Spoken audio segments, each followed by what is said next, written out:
Welcome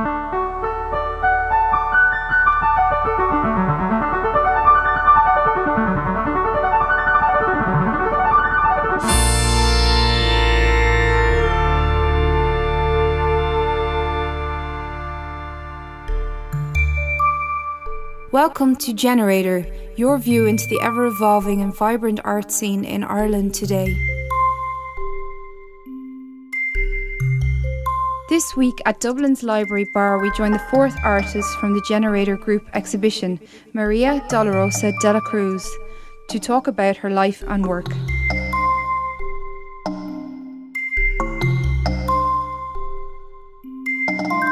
We visit the Hedrons Building, Broadstone, which houses Loom Studios, where we talk with Natalie Anderson and Alan Fitzpatrick about their ambitions to create an open and interactive art space.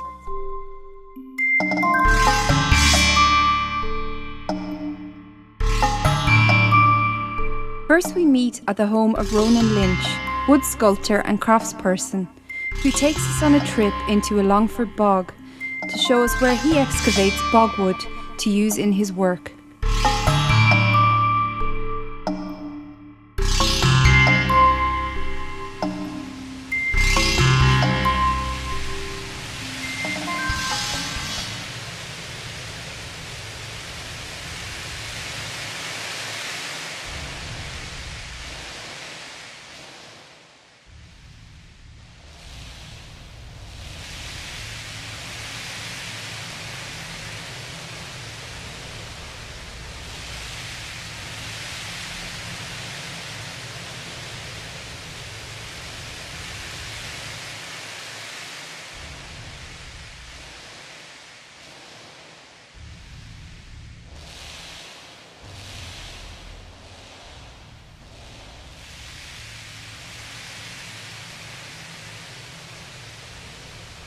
I remember when I first found a knife, and I found it in a big old chest, and it was a cool little white-handled knife, and the first thing I did was go out and try and carve into a tree and stuff, and immediately cut myself and thought it was all great.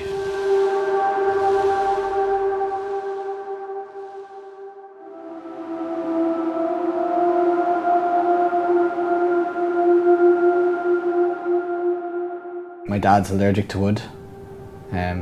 The dust from the wood gives him rashes, so we don't have any wood tools, and so kind of that stopped me being able to do anything with wood.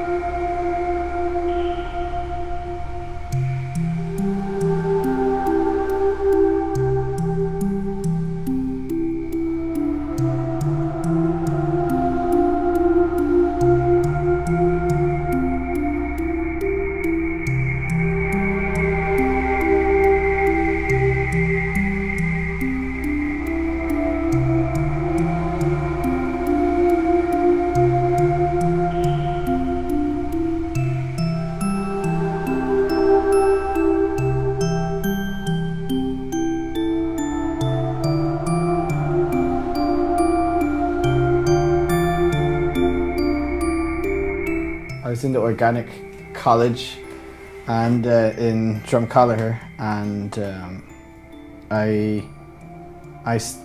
they cut down these hazel trees. There was 3 hazel trees in Drumcolliher, and Drumcolliher, the Irish for it is hazelwood, and there's only 3 hazel trees in this whole hazelwood.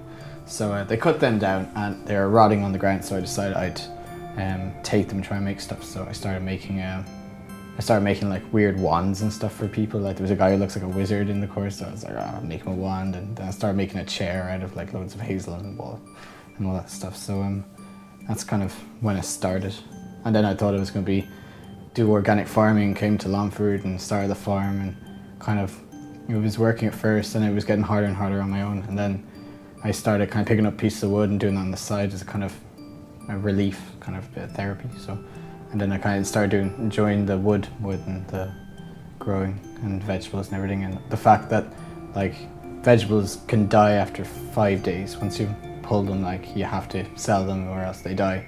while like bog oak has like survived for thousands of years, so I don't have to worry about it suddenly like dying on me. Like, and after spending months and months working on something, it's kind of hard when it just kind of can decay really fast. So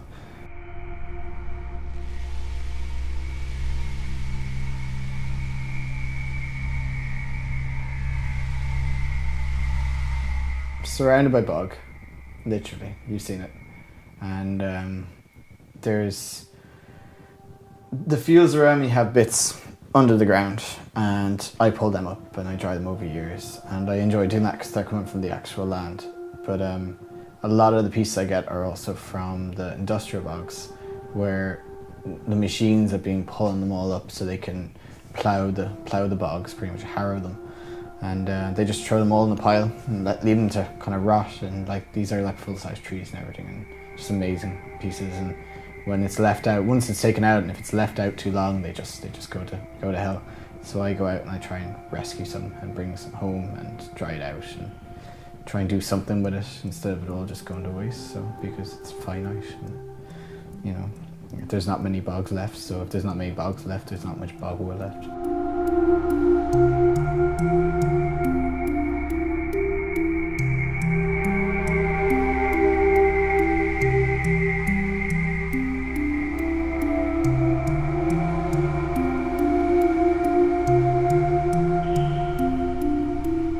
Longford's art scene. I guess there is some kind of scene. Like, one of the best bogwood like sculptors probably in the world, like that I know of, is Michael Casey. He lives across the way down Loughree, like, which is 20 kilometers or something from here, like, and like he's really inspiring. Like, his stuff is amazing. He kind of started the whole kind of bogwood kind of movement thing, like, of people carving it again. Because it used to be in, like, you know, in the 18th, 19th century, they used to make furniture and they used to make all sorts of things out of bogwood. Like, it was used quite a lot, and then it kind of disappeared for a long time, and he kind of brought it back, but in an artistic way. But the art scene in Longford, it's I don't know. I'm involved with a local art group, but it's mostly painters and kind of I wouldn't say there's a huge scene that I know of anyway, and kind of I do live kind of isolated, so I kind of do my own thing pretty much most of the time, and because all these things are quite time consuming, you don't really have as much time to go out and socialise. But I do wood turning, and I learn off an old cabinet maker. He kind of took me on randomly, and he teaches me for free every week, and we make things.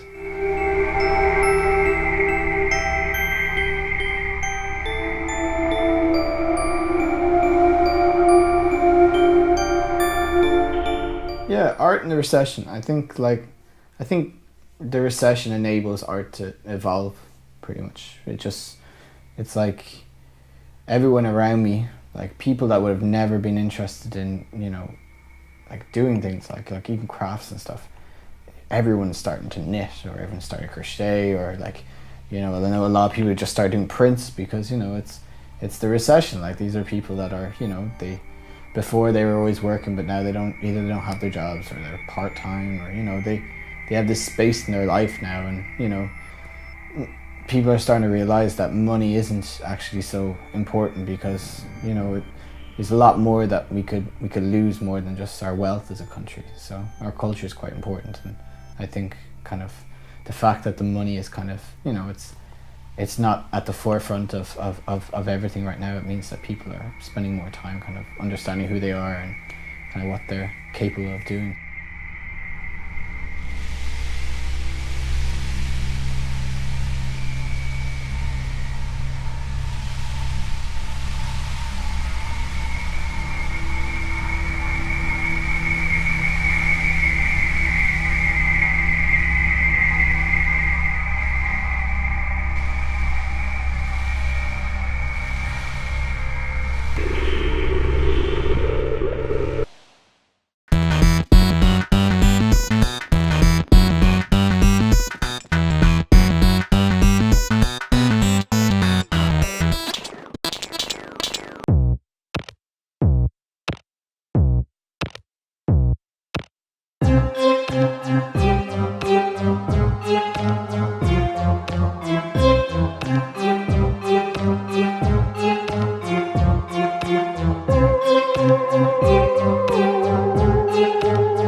that we called the studios Loom Studios was the fact that it was originally used as a sewing factory. I think that was in like the 40s, 50s. It was built in 1942 anyway. My name is Natalie Anderson and I was involved in setting the place up, and Alan is now on board. I joined, yeah. My name is Fitzpatrick, and yeah, I joined about 6 months ago nearly. There's a good mix of artists here in the space. We have a kiln. We recently set up a screen printing room, so we want to get workshops going on in this space. Yeah, screen printing workshops, ceramics workshops, mould making workshops, and then yeah, everything and anything. So the reason that we knocked these spaces out was, I felt anyway, that what was happening was everybody was too isolated in their own studios. They were just, everybody had like a cell kind of thing, and there was no social space, and I felt like we really needed something to bring a space for people to come together in and have social events, gatherings, whatever.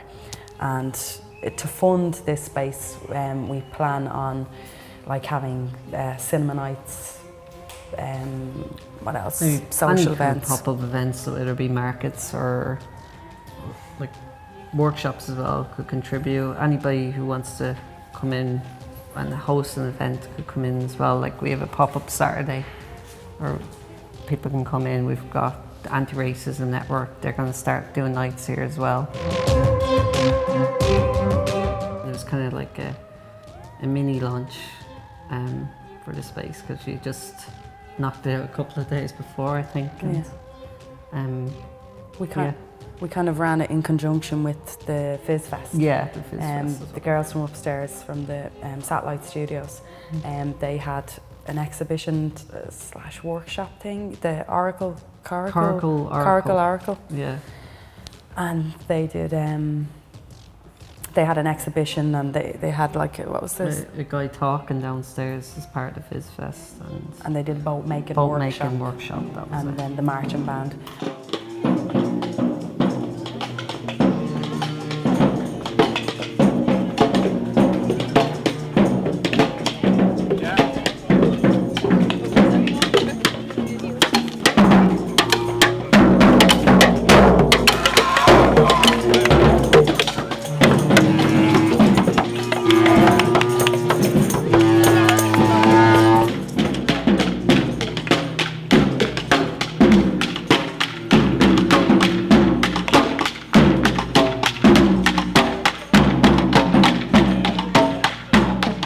The current landlord has owned it for the past 15 years or so, and he put in for planning permission, and they wanted to build like a high-rise and to knock down. There's images online you can probably check out, but yeah, all the residents association went against it and it didn't go ahead.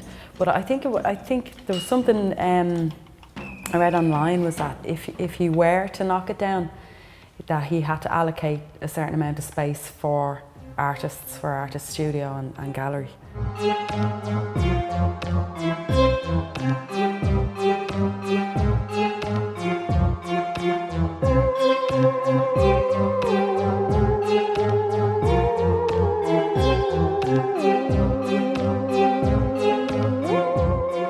We started setting up the roof garden there a couple of weeks back, and we're just trying to get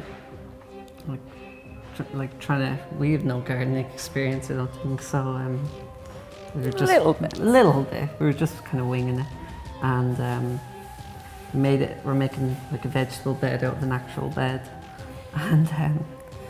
and we made a kind of like little seating area. It's all for the artists like as well. Yeah, it's just nice that we have a kind of an outdoor area, you know, like. It wants to be like as relaxing as possible, I guess, for the artists here. You know, you don't want to be like let's say you could say what it was before, you know, kind of boxed off in their individual cells or studios. You know, this way they can all hang out and go sit out with their friends. We have a couple of barbecues on the rooftop as well, so. Yeah, impromptu barbecues. Send out text on the day and then hope for the best, see who comes. Bring your own food, bring a beer if you like. I wouldn't like to be dependent on grants and stuff like that. I'd like to see if we could do it as a community together with the work that people put in, Yeah. and generate our own funds to be kind of self-sufficient.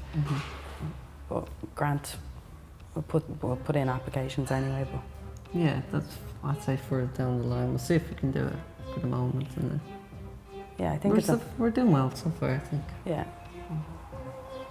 Well, it's good and it's bad, because then there's spaces popping up all over the place. There's art spaces popping up all over the place. But I don't know. I think we need open spaces for social spaces, and not just like artists in little cubes. I think it's time for people to come together and rethink things.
Yeah, I suppose I didn't really get into art till I was in my teens, I suppose, and it was because I moved to Europe, I would say, it was my very early teens.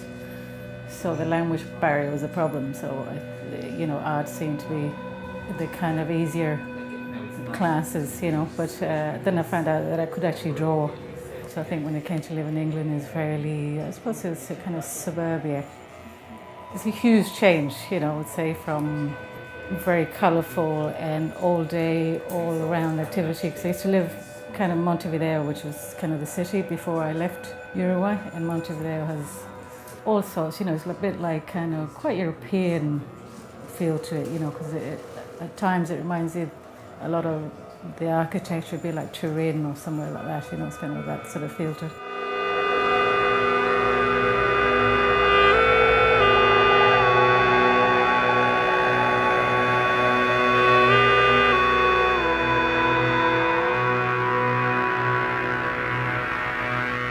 Well, I have a name that I work with, I suppose, is I name myself after, well, there's a few plays on, because obviously my original name is Maria, but then I played on the Dolorosa, as in, the Mater Dolorosa and the whole thing like that, because I am from a Catholic country as well. So it's a play on that, but also I named myself after one of the first sort of known published poets which was Sor Juana de la Cruz. She's a kind of Mexican poet around the time of, I suppose, the 1400s when there were courts in Mexico.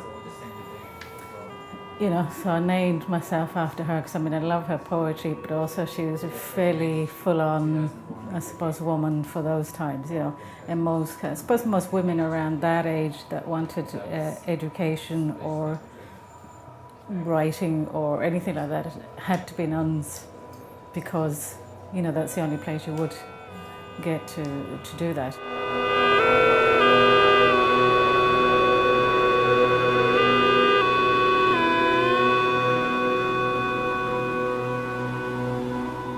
So I think when it came to live in England, it was fairly, I suppose it was a kind of suburbia, fairly daunting place. It was like, you know, everything stopped for tea time, and after 6 o'clock you wouldn't see a soul around, you know, and it was a very kind of, so I suppose you became a little bit more kind of introverted as such, you know, maybe you kind of sort of stayed at home a lot or kind of,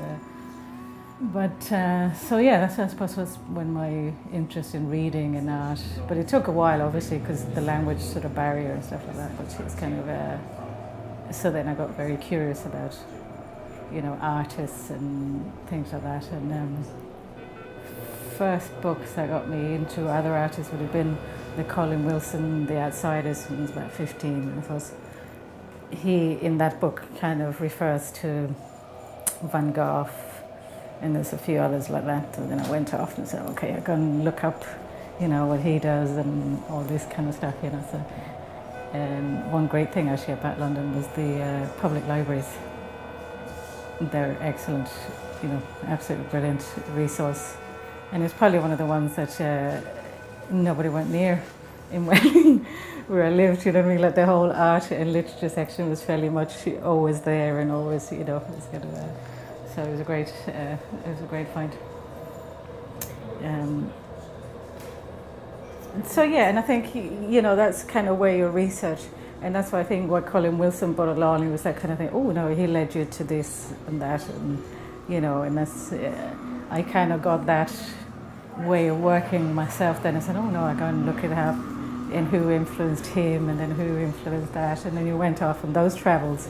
And so I still do that, you know what I mean? It was kind of thing, so, and my outlet for that is the blog usually. I don't know if you're aware of the cabinet of solar plexus, I do that, you know what I mean? And I think that's it kind of always helps my work in terms of to kind of keep it on track as such, you know, because you go off on tangents, you know, but I do like the kind of research thing of it, and I like to bring some of that into the work, you know, I mean, not all of it, because I like to keep, you know, there's a certain stage of it that needs to be, because I like, I suppose, working within the kind of esoteric realm, you know, so some of it has to be, I suppose, a kind of magical process to it, but you still need to bring something to it, you know what I mean? It's like, so I like to work that way. So I work within, I suppose the influences would be Austin Spare from his kind of sigil works. And I kind of put a bit of that into what I do as well, you know, it's kind of a mixture of stuff. And also my other big influence would be Unika Zern. She's a German surrealist, I suppose partner of Hans Bellmer, which is another favourite of mine. But she used, it's a sort of similar style as kind of sigil, but she would do kind of anagrams, you know, and she'd kind of take certain bits of poetry and, you know, kind of, I suppose it's more like a bit like the kind of whole kind of cut up thing before they cut up what William Burroughs and that went on to do, you know, so it's kind of interesting way of working, and I would do that as part of the drawing sometimes, you know, and the title would be something related to that, so it'd be half sigil, half anagrams.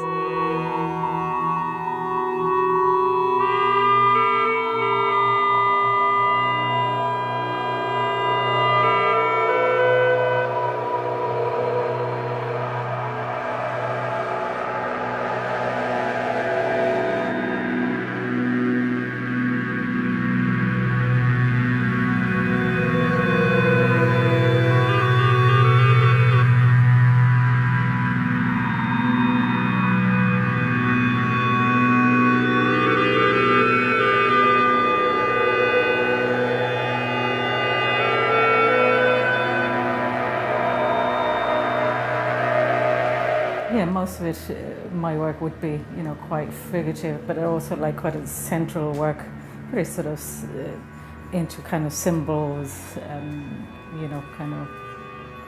I think because I am kind of curious about all sorts of, I suppose, religious symbols from all sorts, because I suppose coming from Uruguay, we kind of had an influence of everything from, even though it's mainly a Catholic country, you have this, where I lived in Montevideo was called Barrio del Sur, which is where mainly the black population would live, and that's where the carnival usually starts from. And a lot of their religion would be kind of candomblé, which is a mixture of, kind of certain African traditions and the Catholic tradition mixed together, so it's like, so I've always just been interested in that mix, how does it work? And that we really always go back to similar symbolisms really at the core of it, you know what I mean? It's like kind of and that's what I usually try and experiment with or use my blog for as well, to look at all that. Not that sometimes you like certain images or you don't, but it's just the how we see ourselves in all our different guises, whether it's kind of Buddha or the voodoo tradition or, because even the stuff here that I love is about the Sheila Nagigs, all of that, that's, you'd get a lot of Mexican works that look like that, or a lot of the Africans would have that same imagery, but at different times of their cycles as well. But I find that sort of fascinating, really. So that informs quite a bit of my work as well. That kind of symbolism.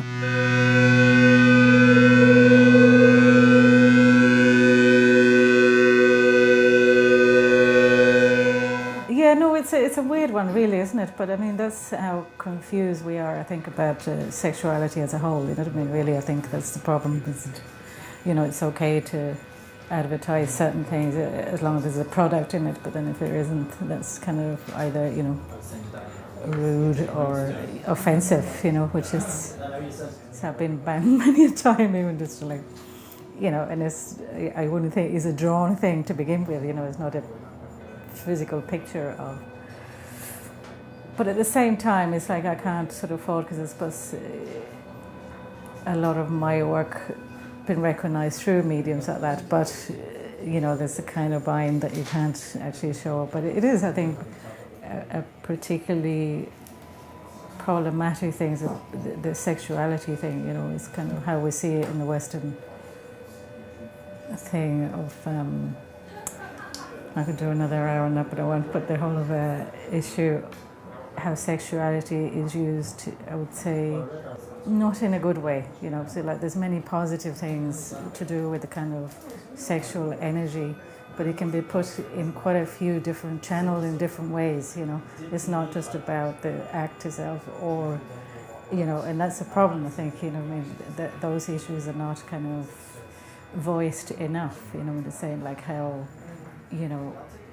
to use sort of sexual energies for your own work. I definitely use it for my own work in different ways, so, but obviously it's a problem when it's not seen in that context, that it's kind of, it's obscene, or is it like there's way more obscene things.